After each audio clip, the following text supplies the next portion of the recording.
ବର୍ତ୍ତମାନ ଆମେ ଛତିଆ ବଟ ପାଖରେ ଅଛେ।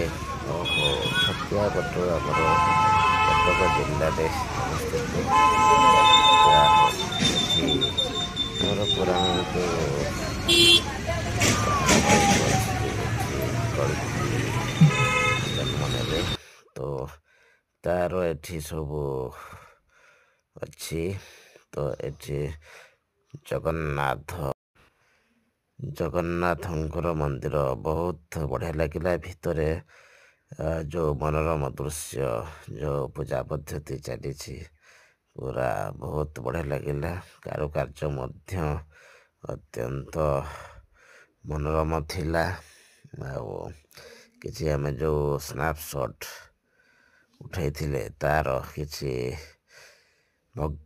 ଅବଶେଷ ମୁଁ ଏଠି ଦେଉଛି।